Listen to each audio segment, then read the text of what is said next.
In his vision of a car crash with the actress, Vaughn was obsessed by many wounds and impacts, by the dying chromium and collapsing bulkheads of their two cars meeting head-on in complex collisions endlessly repeated in slow-motion films, by the identical wounds inflicted on their bodies, by the image of windshield glass frosting around her face as she broke its tinted surface like a death-born Aphrodite, by the compound fractures of their thighs impacted against their handbrake mountings, and above all, by the wounds to their genitalia, her uterus pierced by the heraldic beak of the manufacturer's medallion, his semen emptying across the luminescent dials that registered forever the last temperature and fuel levels of the engine.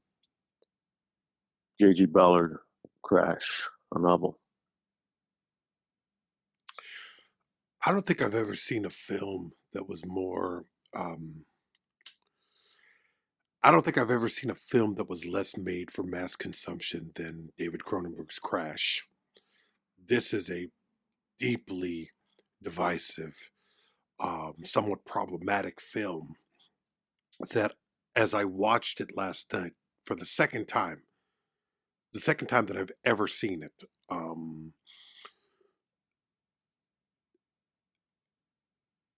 as I watched it, I got the impression it just kept playing into my head of um, dismissive attitudes towards something that could be viewed as either overly artistic or overly self. Uh, uh, d- d- um, what's the word that I'm looking for? Self-indulgent. Yes, that's as I get old, my brain is turning to mashed potatoes, but it's still got the ideas. So yeah, overly self-indulgent.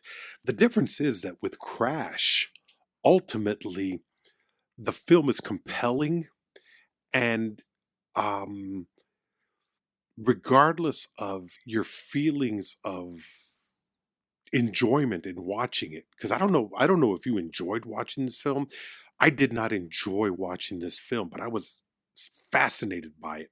I was unable to turn away from it, and watching it the second time and thinking of what I wanted to talk to you about made me realize that I am going to be going back to this film um, probably a number of times in this lifetime, because there is something in this that is so foreign a concept to me that I'm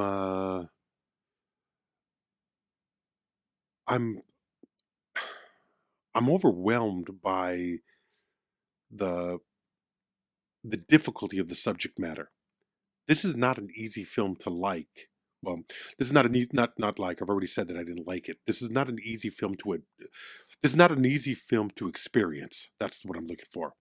But it is very easy to admire. This is we've talked in the past about films and the purpose of them.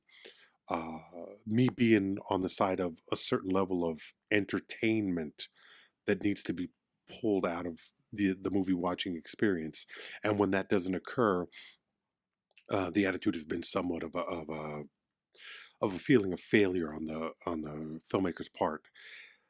This is an example of where that doesn't play into it, where the art of cinema elevates the experience. Does that make sense? Yeah, yeah, Yeah. makes sense. So that's the way I feel about this film, where it's a completely foreign world to me, and I'm not saying that to try to elevate my own standing. I'm just saying this is not a world that I know. This is not a world that I even really understand. But I think because of the the bravery of the performances, um, Spader, Deborah Carr Hunger, Holly Hunter, Rebecca De Mornay, not Rebecca De Mornay, Rosanna Arquette. Who's on art? Rosanna Arquette. For some reason, I always got those two mixed up. And Elias Koteas. This is a film that I think, at the very least, is well made and very interested in not necessarily understanding, but portraying the people in the world that it depicts.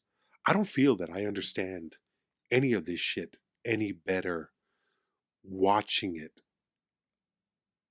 after watching it. Um, Number one, I before this film, I don't think it would have ever occurred to me that these kinds of fetishes, or at least this particular fetish, exists. But you also got to remember, this is what, 1997. Yeah, like 96, 97. Yeah, this is shortly before the emergence of reality TV, or reality TV as we've come to know it, and the glorification of um, underground cultures. This is before I the mean, internet took over and really showed us the different types of kinks. I'm trying to say this without being dismissive, or to because it'd be real easy to call all of this depravity, and I don't think that's what it is. I think there's a certain level of um, sexual sexual interest, frustrations, and maybe just the thing that turns people on that is exhibited in this movie. I don't understand it better, but there is something to be said about knowing that it exists in a very and it being depicted in such a careful way.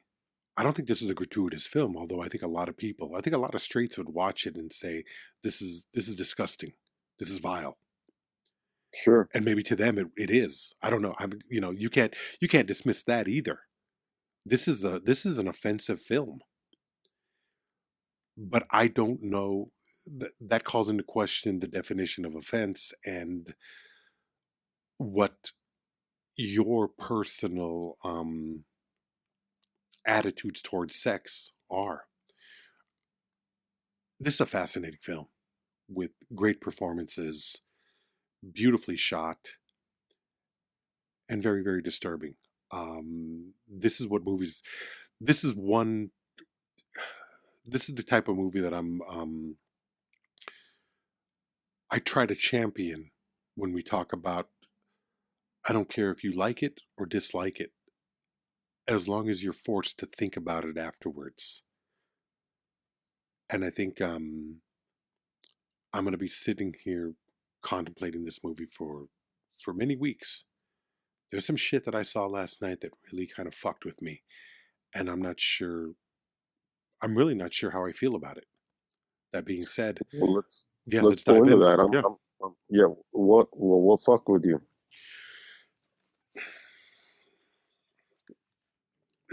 I don't know. I mean, I think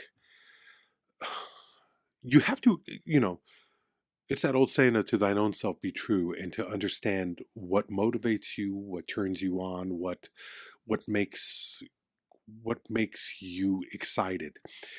And there was a level of both um, somewhat disgust and pity for these people.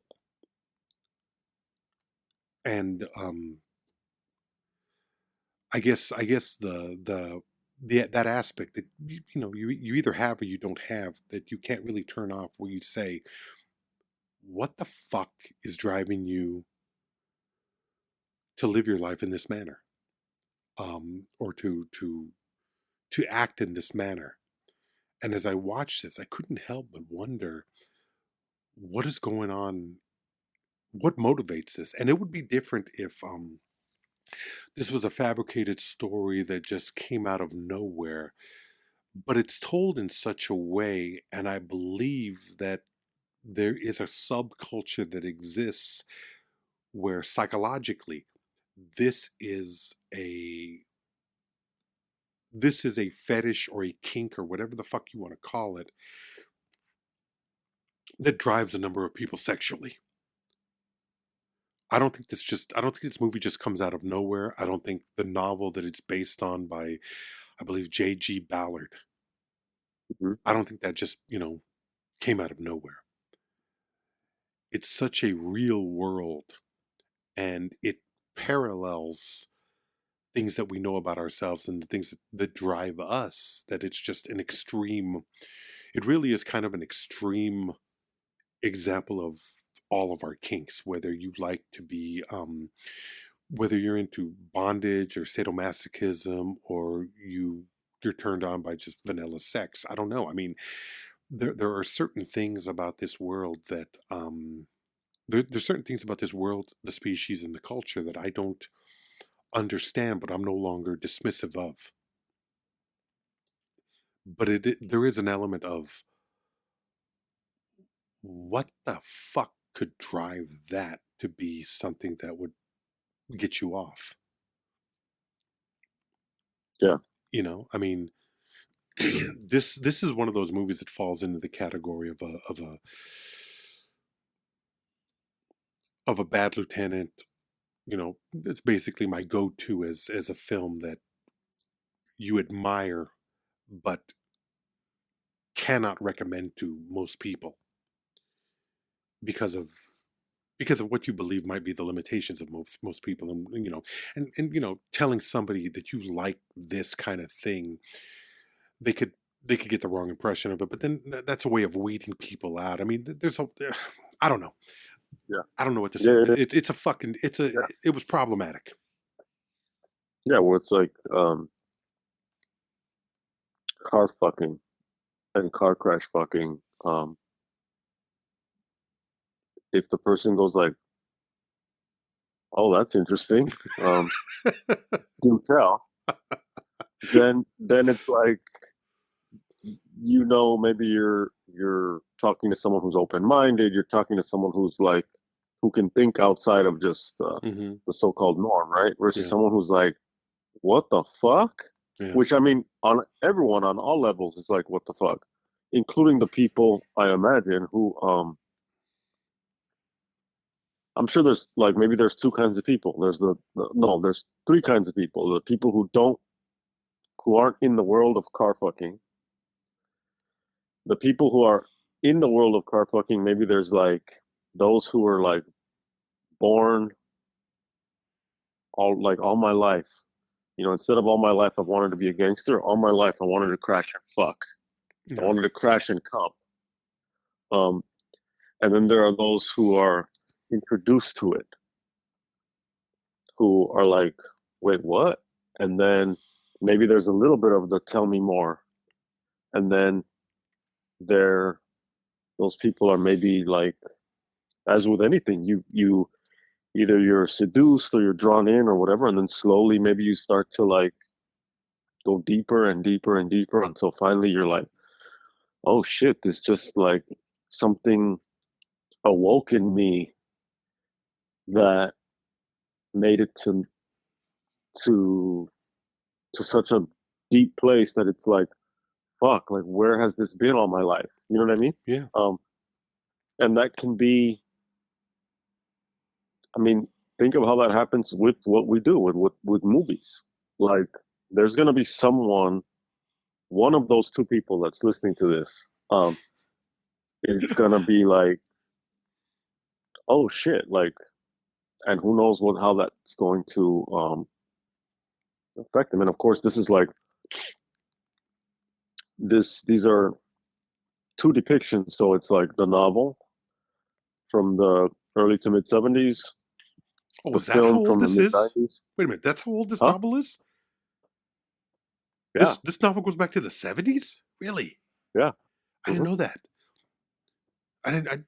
Yeah, Maybe that's kind of telling. Where it's like I would have only imagined it would have been a 90s because there's a level of, in my head, depravity that was only available in the 90s. So, wow, I didn't even think about that. I hadn't even considered that. yeah, yeah. Yeah, it's from the 70s. And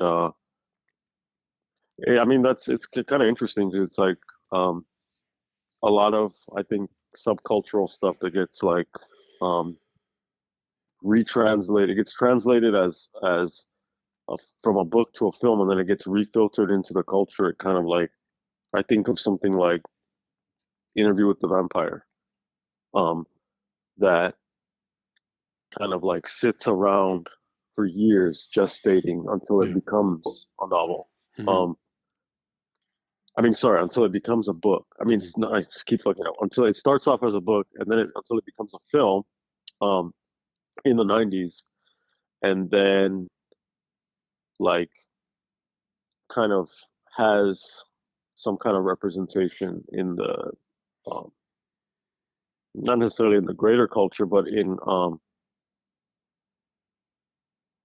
one of the subcultures that's like visible at that time. You know what Yeah. I mean? Hmm.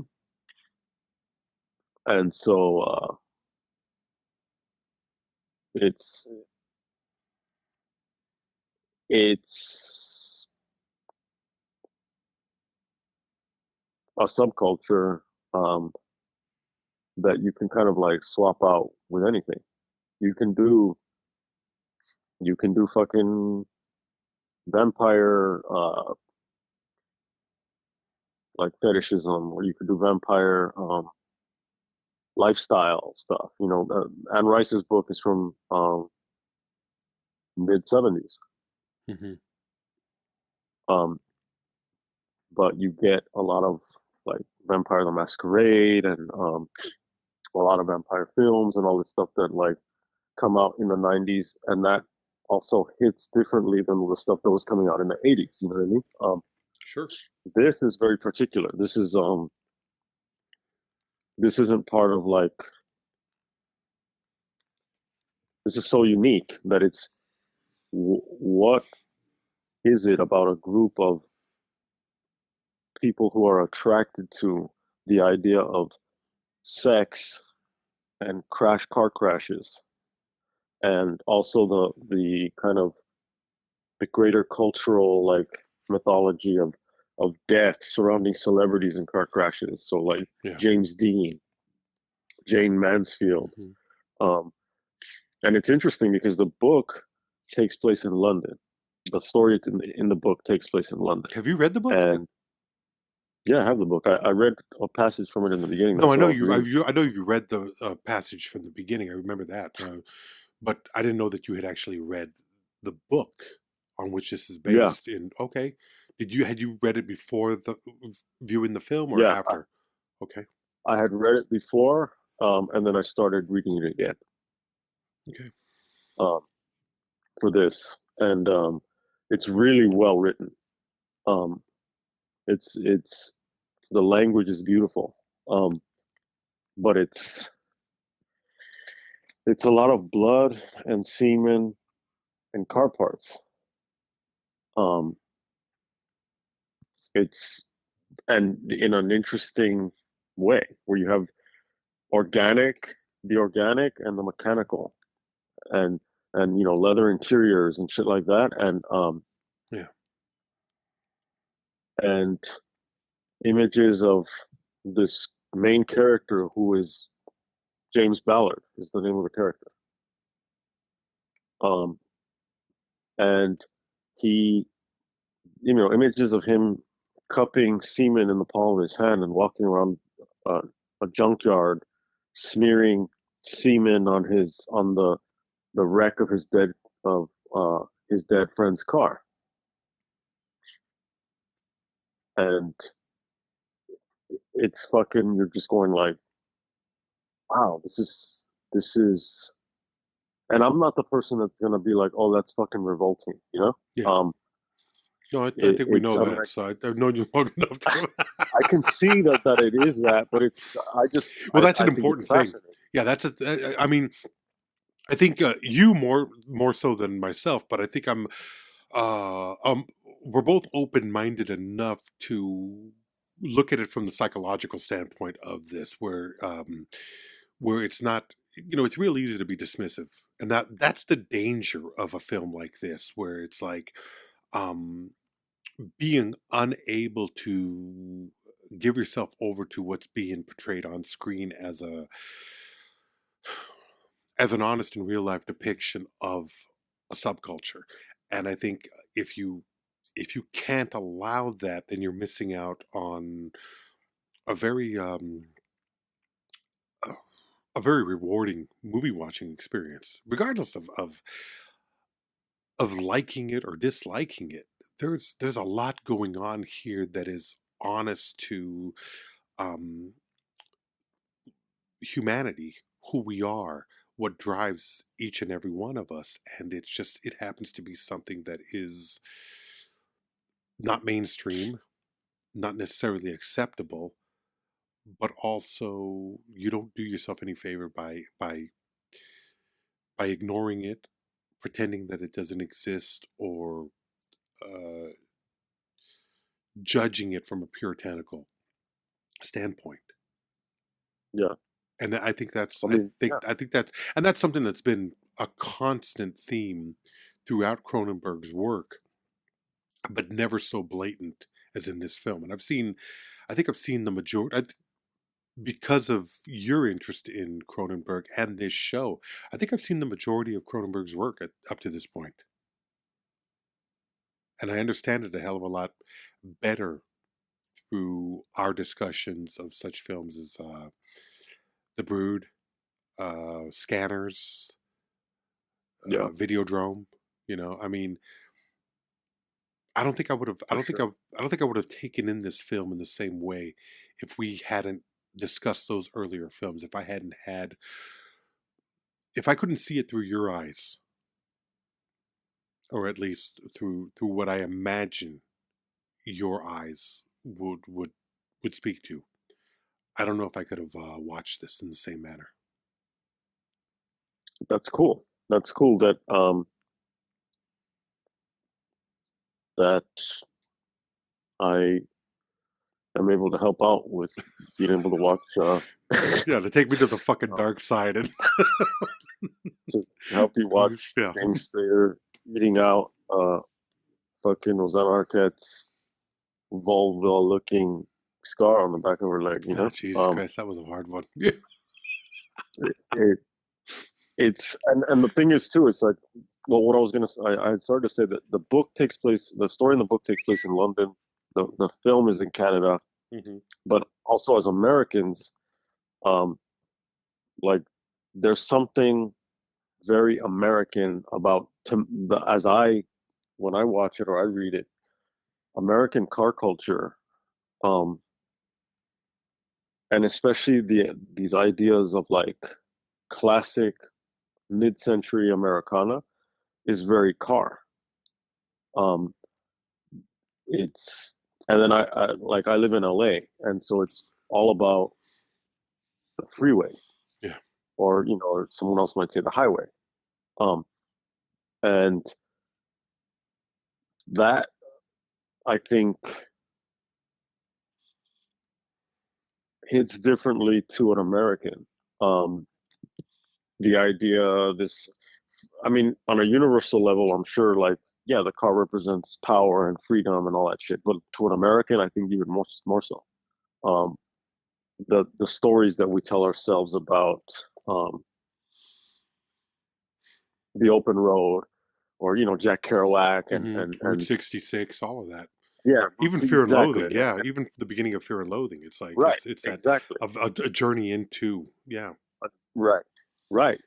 But how much of that is maybe there's this idea of like in the old days people would go to the drive-in and Hmm. they'd be in the back seat and they fuck and all this and that, um, or fucking in the back of a limo or something like that. But Hmm. but and car and status too. Like what kind of car is obviously that's something that's more clear. But what about the car as something that can also be feminine, or it's powerful, but it's also like it's got the soft interiors and the rough on the outside, or the hard, cold outside. Yeah. And I was thinking about like Elias Koteas's performance, and although I can say like, yeah, maybe it was a little bit like too overplayed at certain points. Like, what would it have been if it was more understated and that was just kind of his reality? Because it seems like you can kind of, if you're not open to being, to just kind of like walking into or driving into or crashing into this world, um, maybe you're like, oh, this guy's a fucking freak. This guy's a fucking pervert. Hmm. Um, and there are moments where he's flicking his tongue and smelling and he's doing all these things. And it's like the pervert versus the connoisseur. Um, because if I look at it from, think about like food porn. Hmm. So what's food? Food porn is when you look at fucking posts or images or whatever of food and it looks, it's all this fucking melted cheese and the juicy meat and even if it's a salad, it's got like, it's like so alive, but it also has like whatever dressing it has on it that's just glistening, and you get the picture. Hmm. Um, and people love that shit because it's kind of like it's food. Or sodas, advertising, um, or beer. It's fucking frothy. It's overflowing from the top. Um, it's got all those dewdrops. It's glistening. It's sparkling. Again, you get the picture. What about that with a fucking car crash? And then you're going like, ugh, like how? Okay, how do you get from there to there? Um, well, that's the thing. Is like if we were to suspend judgment until the end, and you're like, well, this guy is a romantic, this guy's a connoisseur, this guy's an aficionado. Instead of music or wine or cigars or cuisine, it's the seduction of speed. It's the impact of two machines and how the machine, the car, interfaces with the human body. When you're in the zone, because there's one thing where we're driving to work and we're just like out of body, fucking like we're just driving. Even if sometimes we're going to like you're gonna go somewhere else, but you get in your car and you start driving to work without realizing it. Um, but then there are other parts when you are on that open road and you're listening to the right music or whatever it is, and you feel like the car is truly an extension of you. Yeah. Um, and what if that now has a sexual element to it, and it has all the sexual elements of the most, just like, there's making love and there's just fucking, right? Yeah. And both can be amazing. But that blurring that, and then now you get into the danger of the crash and the adrenaline rush of that, and mix that where it's not just kink, but it's fetishism, where it's the car becomes an object of power. It's an object of power, but it's also sexual power. And the impact is fucking intercourse. The dents and the deformities of this machine are like these marks of this heightened kind of reality. It's not just, oh, the car is here to get me from point A to point B, which obviously that's how it started. That's Hmm. what it is. But it's also, well, what kind of car is it? What does it look like? What story does it tell? Is it, there's a Harley Davidson versus a moped, right?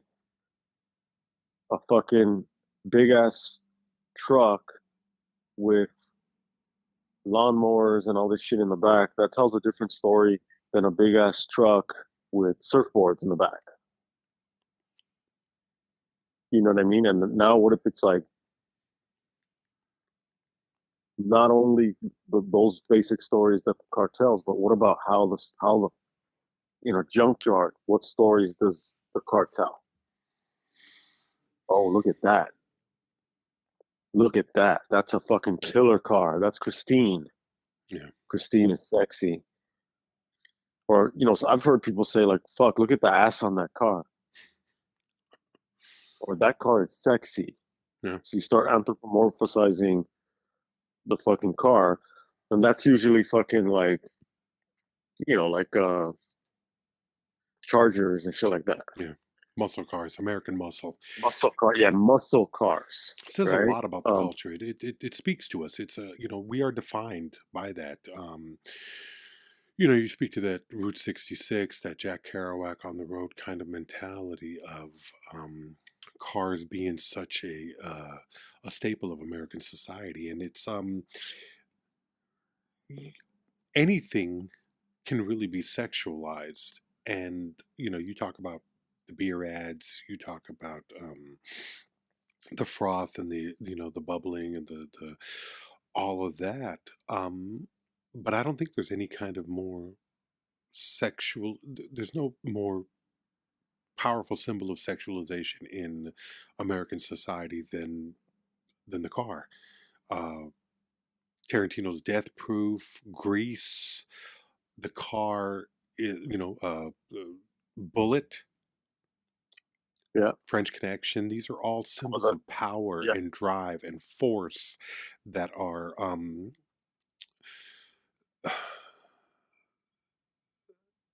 adrenaline inducing. And I think for what I don't understand about, because there's a lot about this movie, I don't understand this movie. I don't get if there's a greater point to this movie, it's lost on me. But I enjoy the journey of it. I'm fascinated by this glimpse into something that is completely foreign and somewhat problematic. And because I don't know this world or the culture, anything that is depicted on screen can either be truth or exaggerated or complete bullshit. I really don't know what the hell it is that I'm watching. And that's exciting because you rarely see a film that takes the chances that this film does take. You know, recently I've been watching it. We've discussed this off mic and we've discussed it on the mic. I've been watching a lot of David Lynch. I've been watching Twin Peaks and then the revival. Lynch goes into a lot of disturbing imagery and human qualities. I think things that I think what makes him fascinating is the fact that he's interested in portraying the darker side of us in such a way as to kind of force us to come to terms with our own problematic humanity. But he does it in a fantasy type way. Cronenberg does the same thing, but in a more realistic manner. These are darker films because they're based in a more problematic and horrifying reality. Lynch you can write off as a dream. Cronenberg feels like there's some ugly shit going on in the world, and Cronenberg just happens to have his camera there. I find his work to be a lot more honest than most filmmakers, and I think that's the thing that really digs deeper into it. I haven't seen his last film. What was his last film that just came out last or 2 years ago, last year? is that the Bodies. one that's the remake of? I mean, they're all fucking bodies basically. But this was The a blatant body dysmorphia kind of body porn kind of thing. Crimes of the the Future, I think. Crimes of the Future. Crimes of the Future. He, Did you see that I one? believe. No, I haven't seen it yet. I want to see it, but I Hmm. think he has an earlier version of that film. What is it? I think Crimes of the Future. I think he remade his own film. Really? See, I didn't know that. I had a massive headache and I had to walk out of the theater. It was slow, and my head was hurting from lack of sleep and just overwork, and I couldn't concentrate on the film. Viggo Mortensen was in it. What I saw of it, I couldn't get into it, but it was more a matter of I was just not in the right place headwise to do it. But I think everything that I've seen of his that we've watched, I can't say that I've enjoyed the films, but I've been entranced. I've been overwhelmed by the ideas. Um, they're difficult watch. They're difficult viewings, but he's just a director that forces me to want to look into these worlds. And I Yeah, think that's his selling point. I think that's the thing that maybe for that would definitely be the selling point for mainstream audiences. But I'm really interested in what somebody who looks at him from a different vantage point. And I think you and I definitely have a different vantage point when it comes to this type of film. So what is it that what is it about this film or his other works that you find either exciting or interesting, or what makes it difficult to turn away from it? What makes it impossible to dismiss David Cronenberg in your view? there's a scene, and before I get into that, because Hmm. that's um, I just looked it up quickly. He has a previous film that has the same name, but it's a different film. Okay. Like it's not a remake. Okay. Um, I didn't know that. That's a weird move. yeah, yeah, I think it's cool. Um, so there's a scene in this film where, and this is to answer your question, Hmm. there's a scene in this film where, okay, backing up, and I also like to do this. I like to we just start talking about shit, and people have no idea what the fuck we're talking about, Sometimes and we don't know that's what the also fuck we're cool. talking about. That's yes, exactly. I mean, in all We're making it seriousness, up yeah, as we're we just go finding it. just like everybody else. Yeah. Yeah. Yeah. Um, so the movie is about a couple who they're married, but it's like an open relationship. They have sex with other people, and then they return to one another, and then they tell each other about it, and that like turns them on, so that they can like now find a different level of intimacy together. Um, James Spader is the husband. Um, Deborah Unger, that's her name. Dipperkara Unger. Yeah. Yeah. Um, she's the wife, and James Spader's in a car accident. He's injured. Someone is killed. Holly Hunter's in the other car. She flashes him after the accident. She exposes her breast, and I like, and also it's like James Spader, right? So it's like this is part of like I guess if you would say this trilogy: Sex Lies and Videotape, The Secretary, and this. And we were going to record this around the time that we did episodes. We did those episodes. You can find those in the archive. I don't have the numbers in front of me. Hmm. Um, and then I was gonna suggest doing this at the end of last year when we kind of did a month of stuff that you suggested and a month that I suggested, but then my month became this kind of like dark LA kind of series. So it went in another direction. So we're talking about it now. So this couple basically gets involved with this group of car crash fetishists. Um, and Vaughn is the leader of this group, and he reenacts famous car crashes. And he's constantly working on these projects to reenact them. And ultimately, what they're after is like the greatest fucking crash orgasm and death in a car. Um, and it's just a film about them getting seduced into this world. And it's just a film that's punctuated. It's not really like it has this plot. It's just a series of sex acts and car crashes. That's it. That's it. And there's one scene where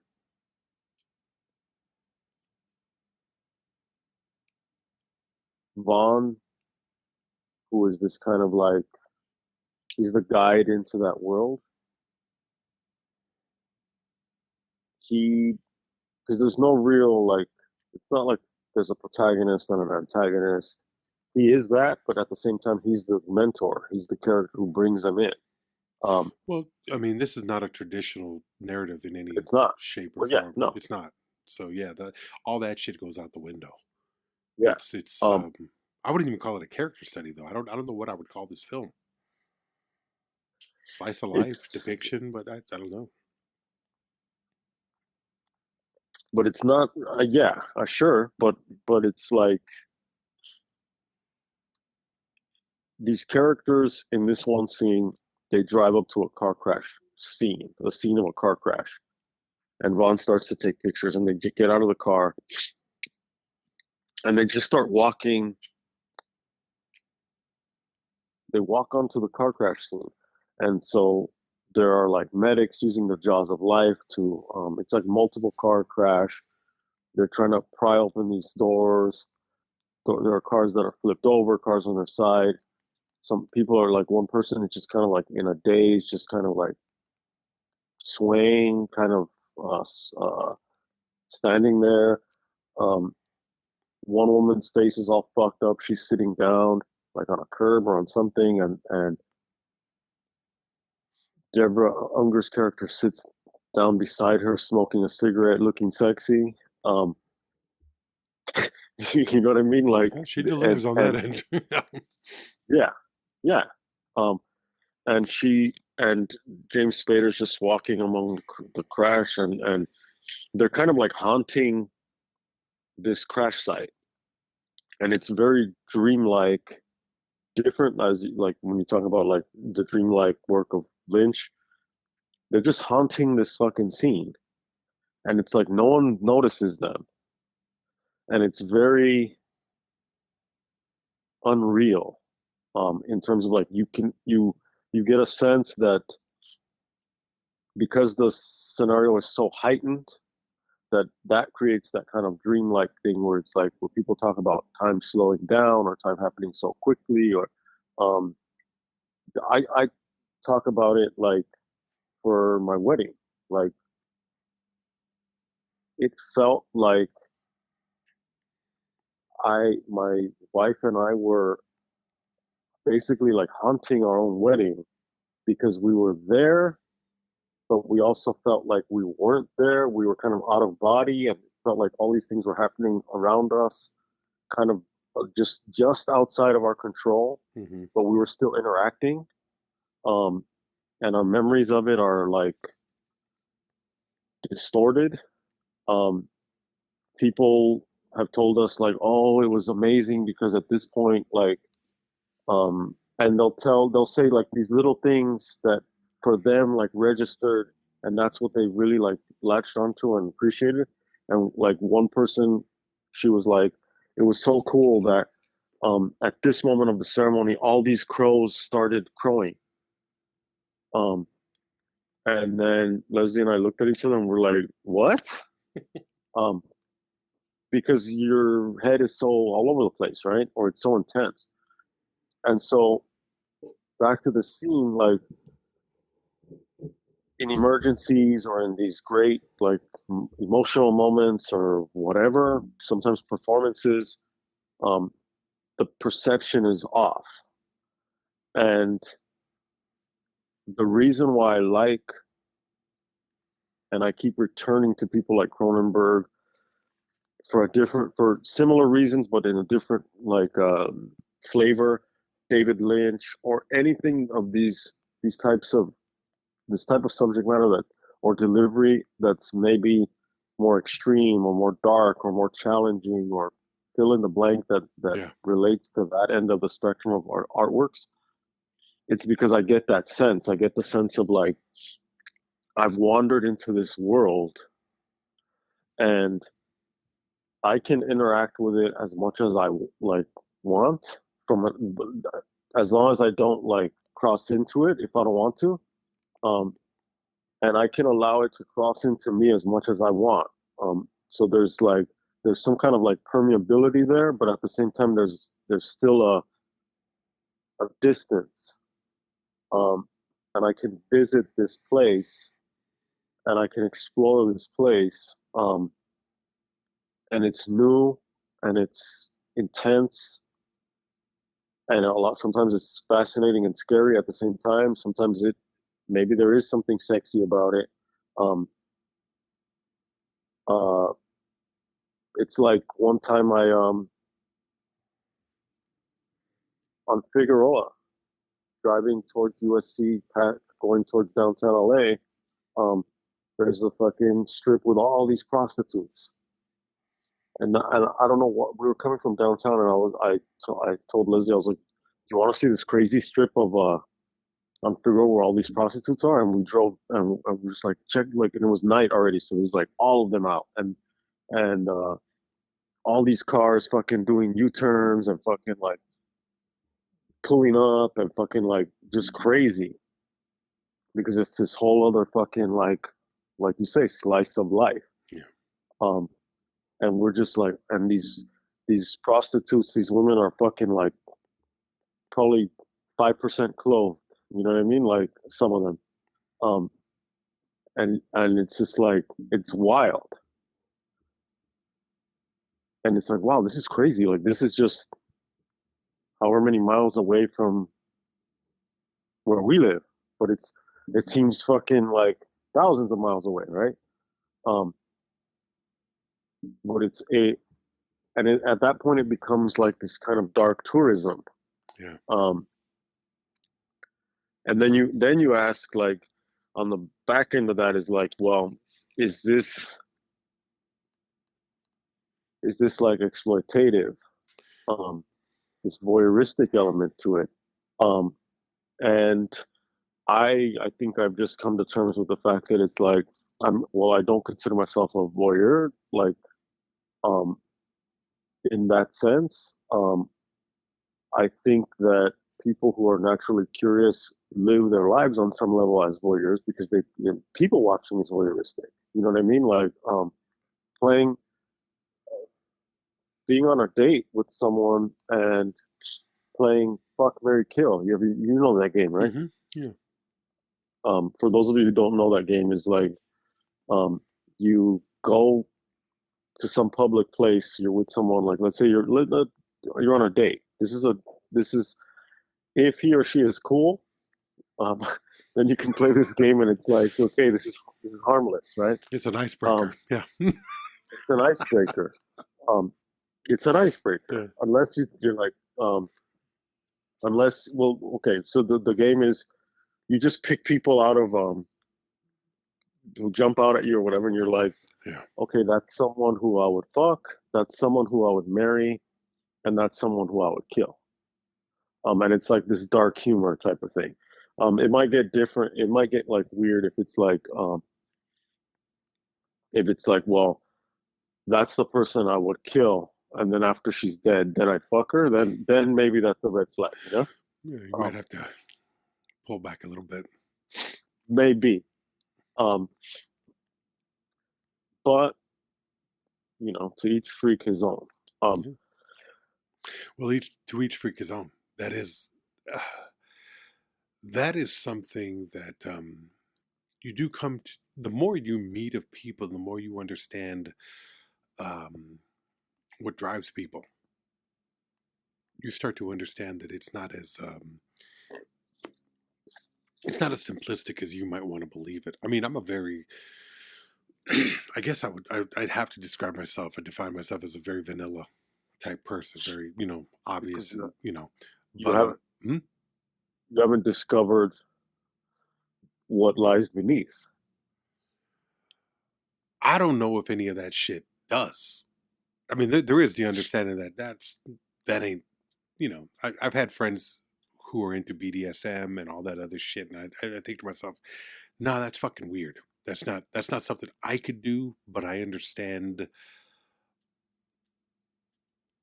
I I understand that there are levels of psychology involved in, Yeah.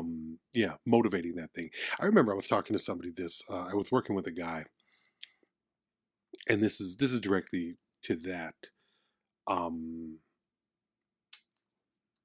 he was really into large women, Hmm. what you would technically call morbidly obese, Hmm. and it's weird because the handful of guys that I've known that have been into really big women are a little bit more open about it now than when I was growing up. I knew guys who, back then when I was growing up in the 90s, most men wouldn't admit to that kind of thing. I've known guys now that are like fully on board with like, that's what I like. They're not ashamed Hmm. of it. They embrace it. It is what it is. But I remember this one kid who would talk he was so vocal about his sexual desires and his the proclivities and what he was attracted to.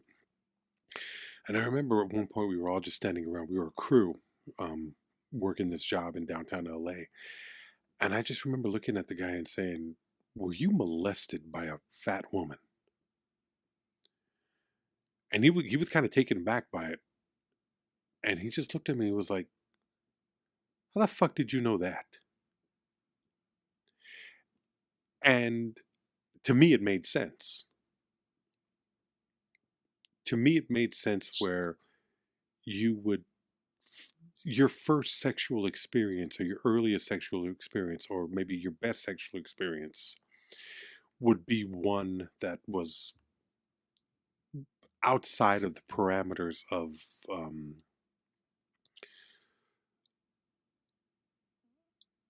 of what is pushed on us. The idea of these a certain type of woman, or for women a certain type of man. Um,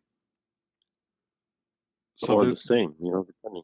yeah, well that's the thing. So there's like a deeper psychosexual history there, and everything plays into it. So your story is your story is written based on what you've experienced, and the drive towards something that is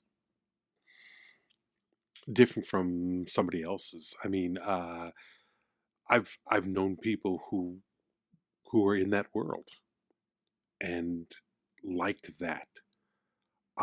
The idea of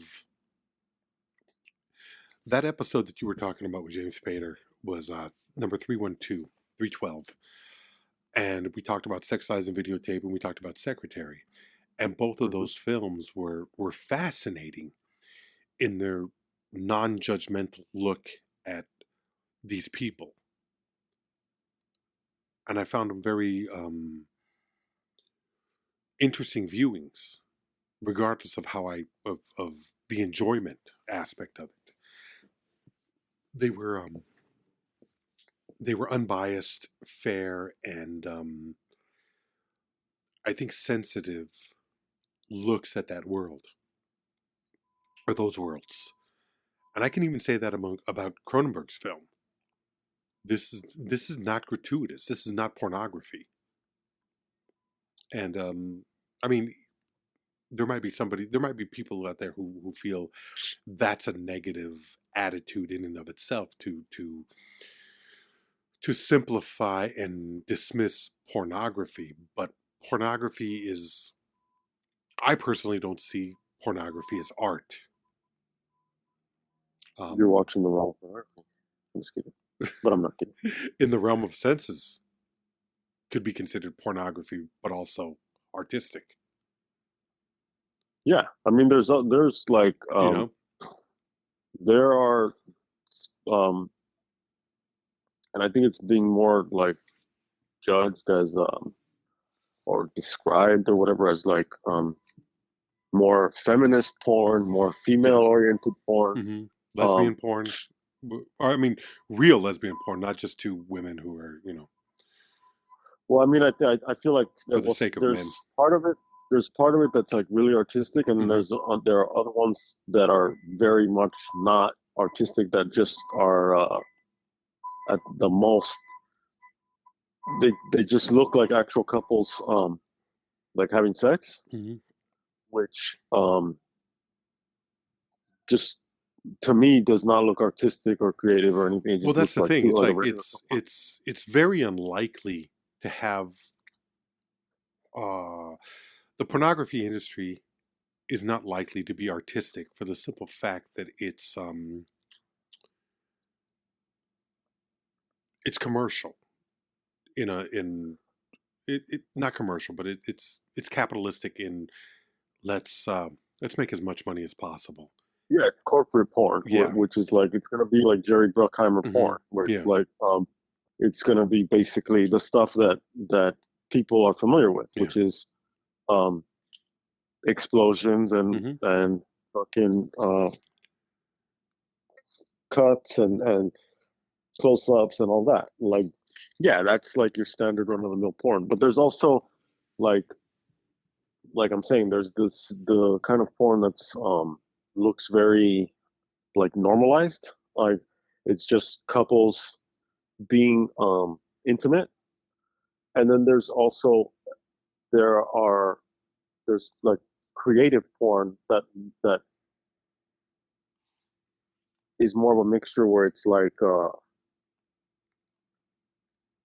they're using editing, they're using filters, they're using fog machines and like all this other shit to where it's like even if you can watch it in the same way, and some of these maybe they're like shorter or they look like maybe like music videos where you can watch it and appreciate the production value separate from the sex. Like the sex is like another element to Yeah. it that you can't take that away from it, but you can still be like, oh, this is fucking cool. Like this is fucking like um I've seen from one company where it I forgot her name, the woman who does it.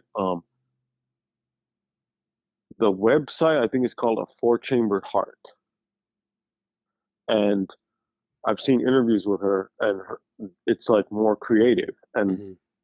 yeah, the porn there looks it's like it's very stylized. So it's like if you were to take out the sex, and let's say you insert a boxing match or something, you would still be able to look at it and be like, oh, this is fucking cool. Like this is really shot really well. This is fucking the Yeah. music, the editing, the lighting, how dark it is, how light it is here.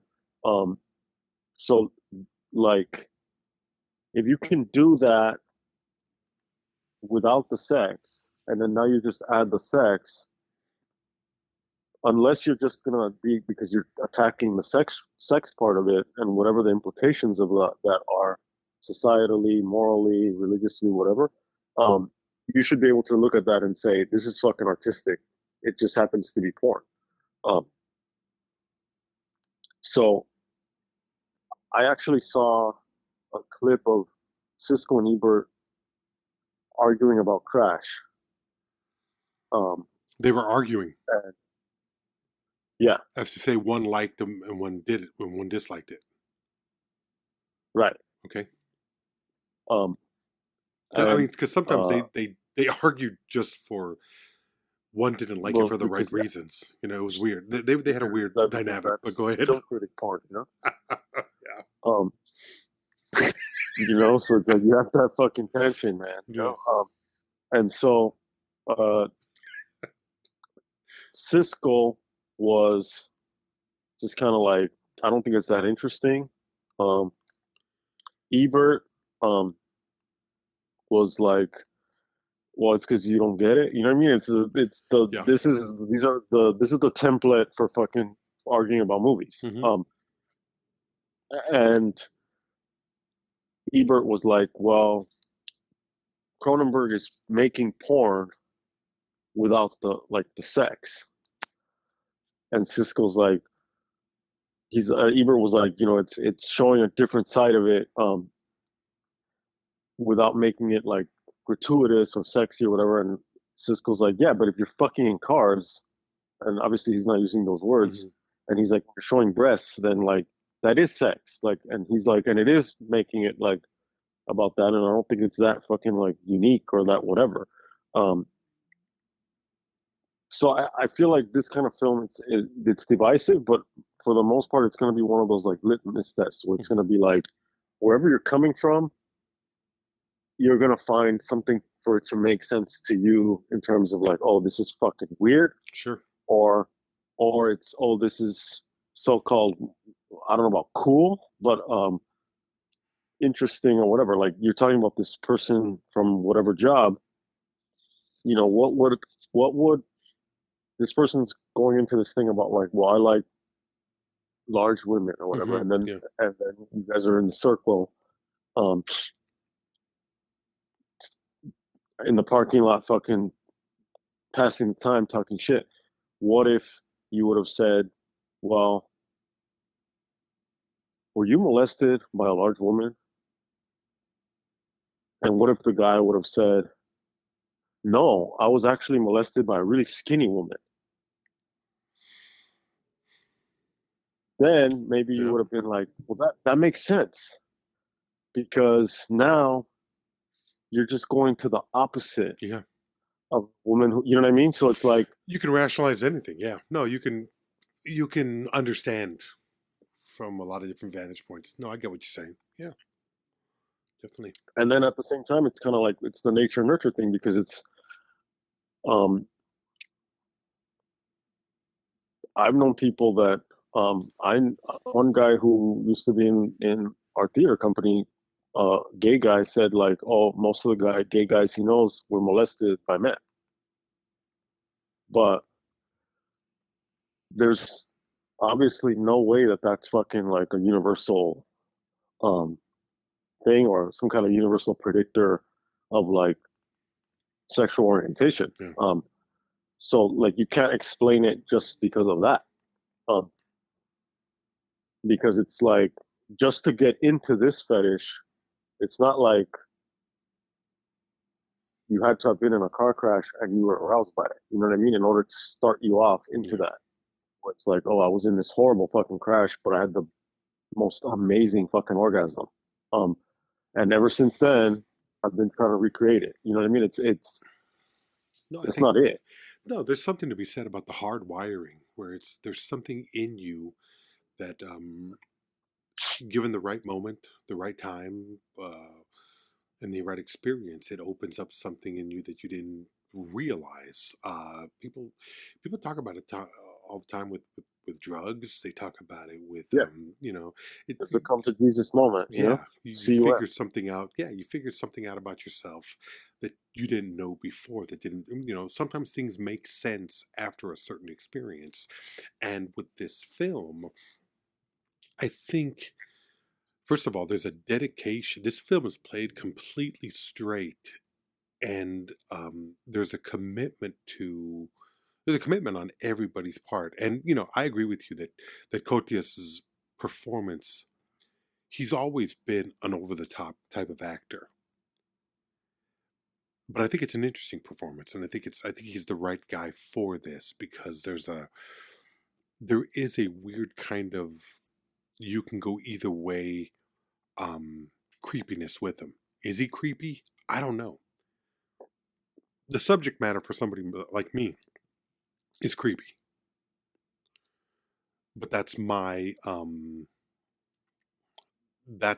are the parameters that I've lived my life by, determining that.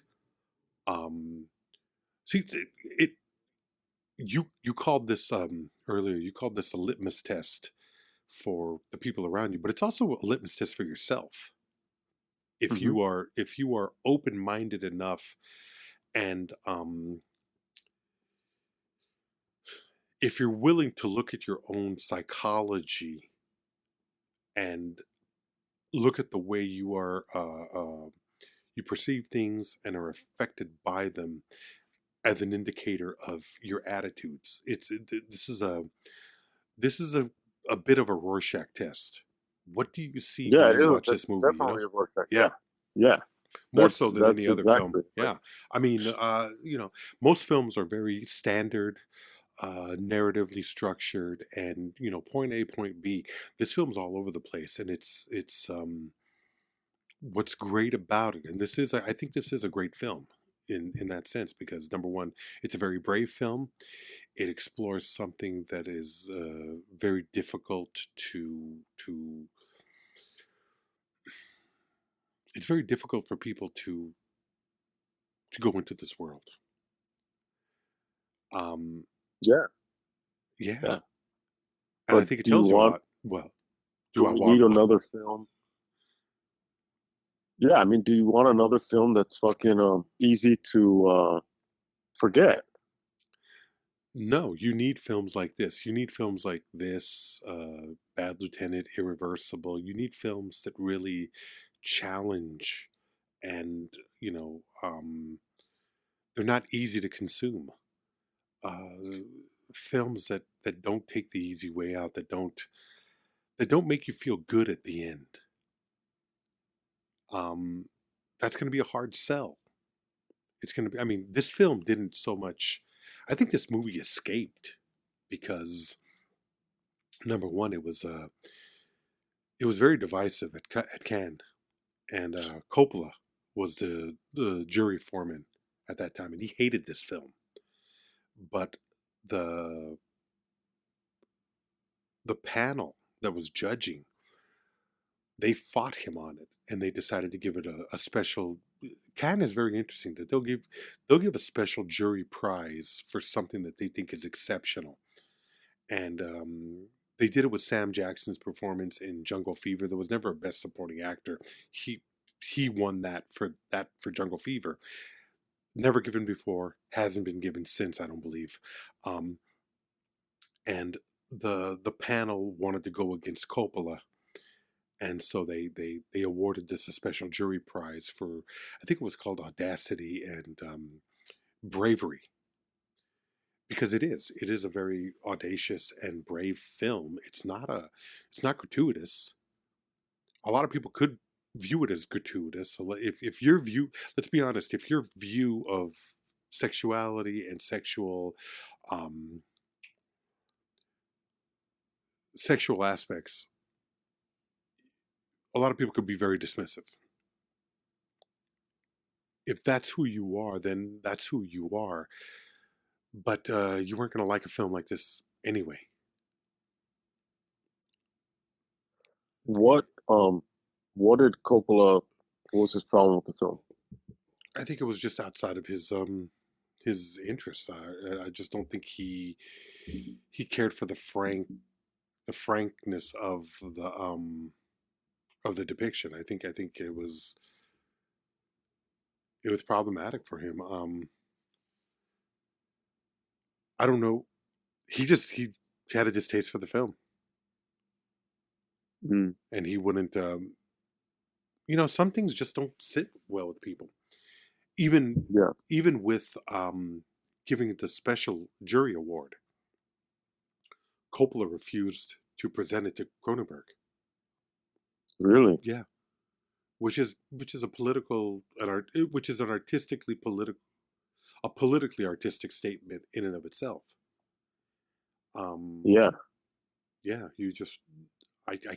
I can't be basically what he's saying is I can't be a party to this, which I think is limiting, and it's disappointing yeah, because I think yeah. Coppola is a great filmmaker, or at least has been a great filmmaker. Right. I don't. Apocalypse, Yeah, I but mean, that's okay. But this is too much. Okay. yeah. Well, you know, heads on spikes, but a bloody titty. I mean, that hasn't that always been the case? Well, that's the thing. Is like it's also like how would this film have been if instead of cars it's guns? Yeah, If it were a gun fetish, um, it would have been a and lot you more. had topless chicks, Yeah, yeah, huh? it would have been a lot more acceptable, and it would have been a lot more. It would have been more successful. Has been. It has been more successful. Fucking topless chicks, fucking firing guns. It's Yeah. it's you know what I mean? Like that segment in Jackie Brown. Hmm. Um, and yeah, I mean that would have been the Republicans, they Yeah.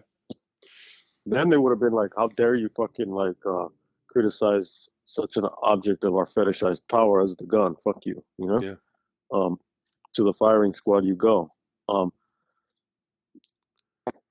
I mean, it's obviously the gun one is you can take that sex metaphor and run with it. The car you can as well, but this one is a little bit more, for some reason, probably seedier. Well, I think the fact that you have, let's be honest, this is not a culture. This is not a main. This is not this type of culture is not the majority of um, sexuality that exists. Although sexuality and the things that drive us are so varied and so extreme in some cases that it becomes everybody's a judge. And here's something that's like, I mean, I can go back to this where it's like when you heard about the Louis C.K. thing, which let's open up that fucking forgotten So he would masturbate in front of women. masturbating in front of women. Mhm. I always saw the problem with that was not that Louis C.K. did it. It was that he became famous and continued to do it. His sexual proclivity was he liked to have women, I think only women, he liked to have women watch him masturbate. I don't understand it. I couldn't see it for me, but that's what did it for him. Everybody came out up in arms about it because I'm gonna masturbate with someone who wants to see me masturbate, versus I'm gonna pull my dick out and masturbate in front of you. but So he didn't Harvey, like from it or what I not, know about it, he didn't yeah, Harvey no. Weinstein it, He asked these women. He asked them. Yeah. So he's like, they're in some kind of like work meeting or some kind of thing or whatever, and he was like, hey, yeah, so we're still on for 6:30. Can I put my dick out? Like that? How many acceptable ways are there to do something like that? Your weird proclivity is you like women to watch you jerk off. How do you broach that? I mean, look, if you're making out with a chick and then she starts like caressing your crotch, Yeah. and then you're like, No, hey, no, baby, can sit you do back. this? Like, Is that what you... I mean, no, it's just that you can see that there's a segue there Yes. versus like out of the blue, either pulling it out or just being like,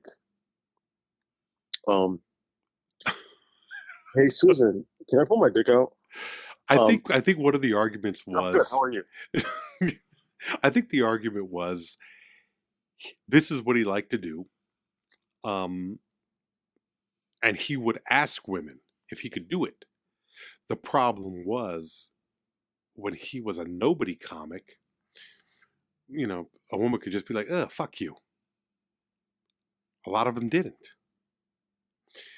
But when he became a power player in the industry, the attitude was, if I tell him no, then how could this jeopardize my future? Of course. Okay, Yeah. so there's that. Yeah, because he's like, you just blink and I'll take that as a yes. I mean, I thought it was problematic. I don't think my argument was it was never as simple as he's violating somebody. It I mean, wasn't there are that simple. levels to that. Yeah, there are levels, absolutely. But he wasn't a Harvey Weinstein. The point of what I'm bringing up here is there are sexual kinks and possibly frustrations that people have. If they are between consenting adults, what is the problem? Part of the issue in this film is that all of these are people who, what is being depicted are people who, I don't know. These are peculiar kinks. Plus, the Ballard said that it was a cautionary tale. Yeah. And that's when you start getting into like consequences. It's like, for example, I think it was during COVID. I think Dr. Phil said he tried to equate, the great Dr. Phil tried to equate masking. Already, you fucking lost me in bringing up that ball-headed cunt. Good. He was equating motorcycle riders wearing helmets to people wearing masks during COVID. Yeah. So, yeah, and I could be totally fucking it up, but for the purposes of this conversation, when it comes to Dr. Phil, what difference does it make? Yeah, exactly. So, my probably warped, probably dead on accurate fucking memory of it is that he was trying to say like, well, motorcycle riders should be able to decide whether or not they want to wear helmets. So people should decide whether or not they want to wear masks, right? Yeah. The issue, regardless of where you land in terms of that argument, the issue is that, well, that's not a fucking comparison because motorcycle head injuries are not contagious. Yeah. So fuck you. But yeah. But if you go to like with this, it's like no condoms, no seatbelts type of shit, right? There's a lot of sex in this film. There's a lot of car crashes, but it's not only like these people are sharing the road. Yeah, there is that argument. So these people are like, they're not only crashing into each other in a fucking empty parking lot, they're crashing into each other in the middle of fucking like traffic, and they're hitting other cars. They're putting others in danger. Yeah. And ultimately, I mean, the film ends, fucking spoiler alert, the film ends with the James Spader character telling his wife, maybe the next one. As he fucks her. Then he fucks her. So the next one is like, maybe then you'll die. You know? Or maybe the next one will be bigger, but whatever. But it's ultimately like you're going towards, it's the eroticism of automobiles. So in that sense, it's autoerotic, like automobile erotic. It's the same as autoerotic asphyxiation. It's like you have this desire to make the most intense orgasm possible. With that, it is a physical act. With this, it's, I don't know, maybe it's a physical act where there is an adrenaline aspect to it that intensifies the orgasm. Maybe it's physical, maybe it's psychological, maybe it's both. I don't know. Yeah.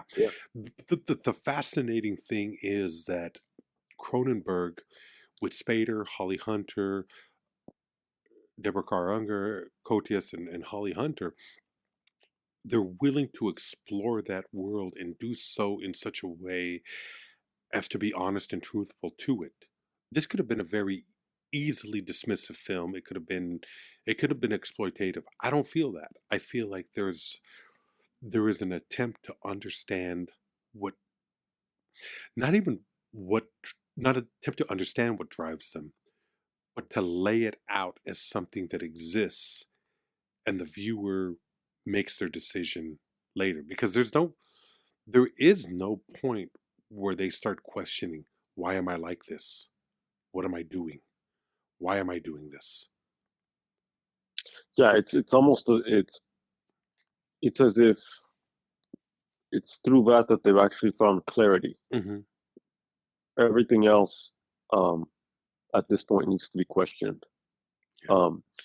And ultimately just kind of like it all blends into the background of just the mundane, where it's like, well, whatever, like this is just, this is the rest of existence. This though is when I'm alive, Yeah. in the junkyards, in the fucking on the road, in the back seat. Um, like this is it. Um, and we can all substitute something for on some level for that. Um, and some of us maybe a handful of things, you know what I mean, that like we're supposedly like we're like into. Um, the level is already like so extreme, but human beings are obsessive creatures. Um, and how many is even in our society with all of its quirks and all of its contradictions, um, we're still like we admire this idea of having some kind of purpose, um, and having something that we do that, I mean, number one, that we can make money on. That's like the number one. Um, and that we can become famous for. Yeah. But also just something that like you can really like dedicate your time towards, and whether that is career or whether it's whatever or whatever it is, it's some kind of aspiration. And obviously, if you can make money on that thing, then it becomes like, oh well, that's fucking legitimate. Because if you can turn your obsession into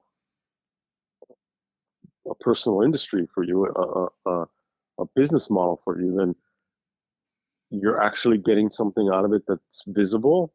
That then people can be like, of course, that's why this person is the greatest or among the top percentile of whatever, and they're the best at that. Of course, this person can play this sport, this game, at such a high level. We derive entertainment from that, so we're going to pay this person millions of dollars while we get billions of dollars. Um, and the fans, the populace loves it. Like, okay, great.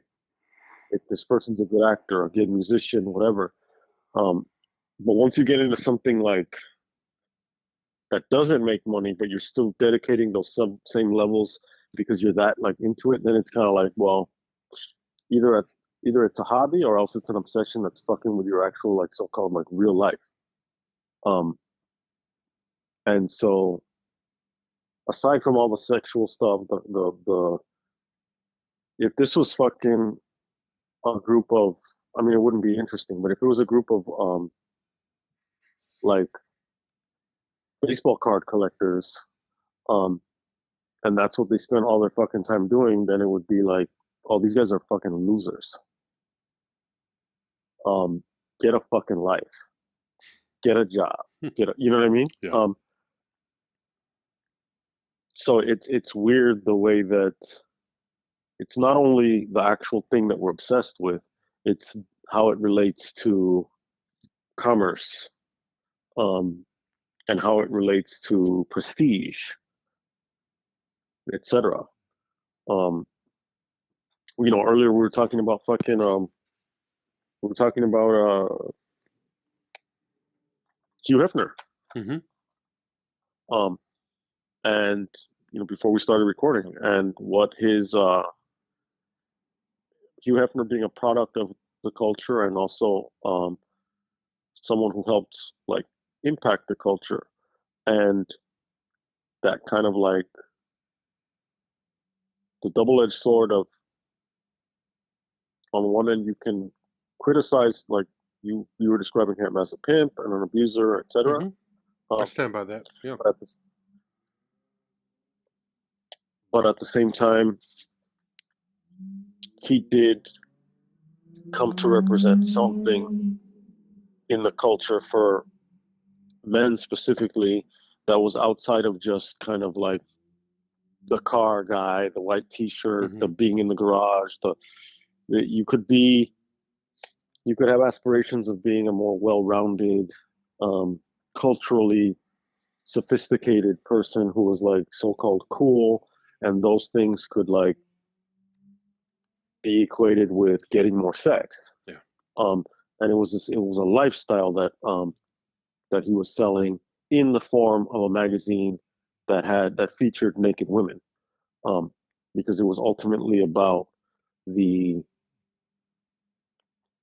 it wasn't about the women in the magazine, it was about the male readers and who they wanted to be in order, and by being that person, then they could like somehow like get the girl, you know what I mean? Like Sure. it's that. And but at the same time, it's also not only am I going to get the girl, I'm going to get the fucking record player and the fucking coffee table and the bottles of whiskey, of scotch, and um, have this apartment, and I'm going to have a cool car, and I'm going to. It's ultimately it's like there is a consumer aspect of it, and it's like, and all I have to do is buy this magazine, and I can feel like I have all this shit. Um, so it's interesting how our obsessions kind of they're not in and of itself being obsessed with anything or being so-called like so too deep into anything. um it's not, it's all relative. If you're obsessed with fucking brain surgery and you're saving all these people's lives as a brain surgeon, then it's kind of like, well, you're a hero, of course. um you know, Sure. it's then that leads me into like the other crash film, the one from the 2000s, the one that most people have heard about when they think, Yeah. when I talk about Crash, I talk about this movie. I don't talk about that other movie, um, except for right now, Yeah. because it is more commercially viable, because it's like one film is about car crashes as this kind of like awakening of sexual power and risk, and self-destruction, and like ultimately like this human condition kind of thing. How we're faced to basically like we're forced to basically go down these roads, down these lanes in society and in life, and ultimately like how do we shake ourselves out of this like stupor, whether it's a marriage, whether it's any relationship, your job, whatever. James Spader as a filmmaker himself, what is this saying about Cronenberg? Um, you and crashing, kind of like shaking yourself out of those things and being awakened by these heightened senses of awareness. That's one film. The other film is about how we basically bump into each other in life, and that sets off chains of events, Yeah. that ultimately um, help to make some kind of mathematical kind of balancing kind of sense of the world for us, and therefore, yeah, it's sad, but maybe feel better in the end, because this kind of like makes sense. Obviously, the one that makes sense is the one that's going to sell. The one where it's like, no, you have to fucking come, have your cum fly across the dashboard and the windshield, and as you bleed out, the afterglow of your fucking last orgasm will be basically the form of like birth and death in one. Dig it? What's going to sell? I mean, I'm buying the ticket for that one. I know which one I'm going to see. I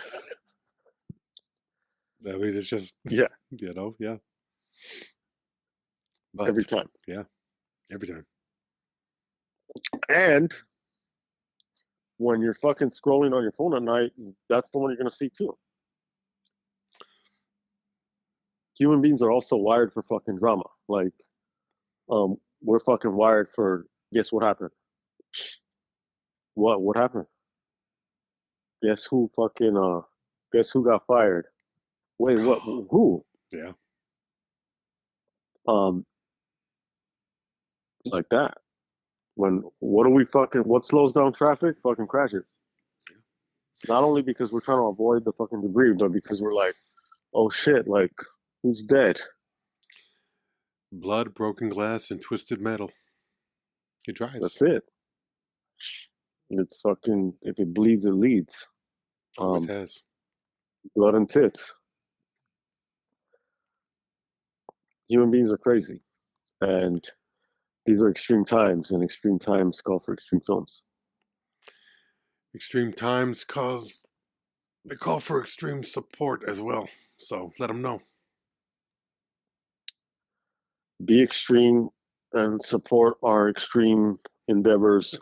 Buymeacoffee.com/watchRickRamos. Buymeacoffee.com/watchRickRamos. You know what to do. Thank you, folks. We'll have some brightness eventually, but not anytime soon. Take care now.